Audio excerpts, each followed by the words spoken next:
Hi అండి, ఈరోజు క్యారేజీలోకి ఏం కర్రీ తయారు చేస్తున్నానో చూడండి.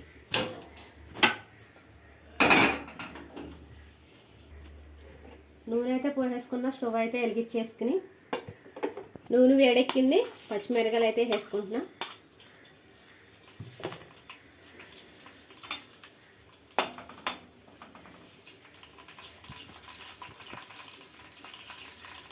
ఒక పక్క అన్నం కూడా పొయ్యి మీద పెట్టుకుని అన్నం అయితే ఉడికిపోతుంది.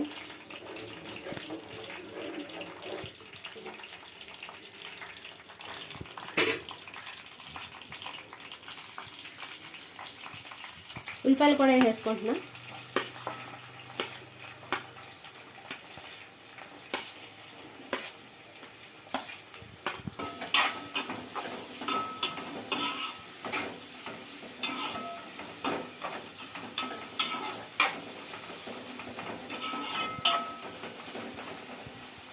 కాసేపు మూత పెట్టుకుందాం. ఉల్లిపాయలు మగ్గాలి కదా. ఉల్లిపాయలు వేసుకొని టమాటాలు వేసుకుంటా.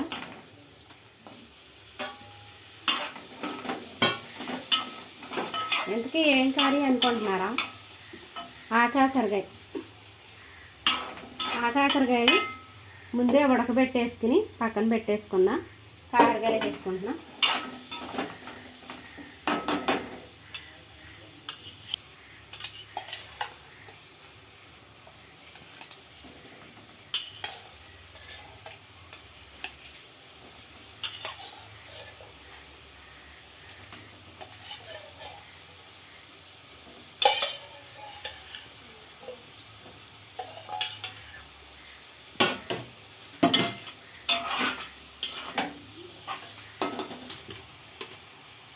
ఉప్పు వేసేసుకుంటున్నా.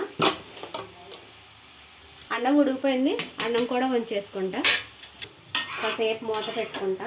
ఉప్పు వేసాక మగ్గాలి కదా. కాసేపు మూత పెట్టేసుకుంటా.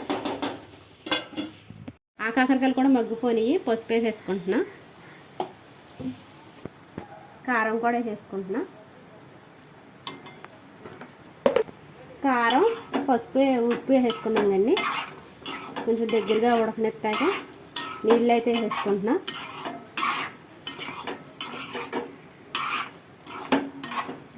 కాకరకాయ నువ్వు పప్పు అండి. నువ్వు పప్పు అయితే ఏం చేసుకున్నా మిక్సీ పట్టేసుకుంటాను. వాటర్ పోసేసుకుంటున్నా. కొంచెం దగ్గరగా ఉడుకుద్ది.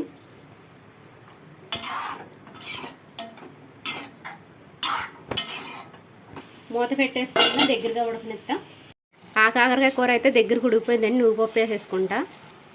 నువ్వు పప్పు అయితే వేసుకున్నా. ఇప్పుడు ఇదంతా కలిపేస్తాను. జన్ని పెద్దనాన్న బాటిల్లో మంజలట్టవా. నువ్వు పప్పు వేసేసుకున్నా అండి.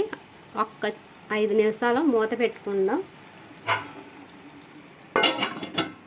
నువ్వు పప్పు వేసుకున్నాండి. కొంచెం అంతా మగ్గాలి, అందుకే మూత పెట్టుకున్నాను 10 నిమిషాలు. కూర అయితే దగ్గరగా ఉడికిపోయిందండి. స్టవ్ కట్టేసుకుంటున్నా. క్యారేజీ పెట్టేసుకుంటున్నా.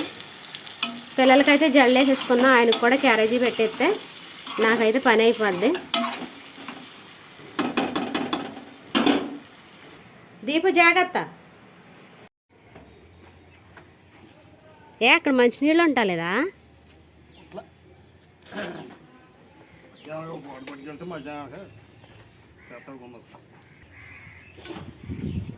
మా చిన్నాన్నగారు అమ్మాయి అండి. డైలీ ఇలా బండి మీద తీసుకెళ్తాడు కాలేజీకి. మా చెల్లి జంగారెడ్డి కూడా వెళ్ళొద్ది. కోయిలగూడ దింపేస్తే బస్సు ఎక్కేసి వెళ్ళిపోద్ది. జాగ్రత్త లారీ బాబా, జాగ్రత్త జాగ్రత్త.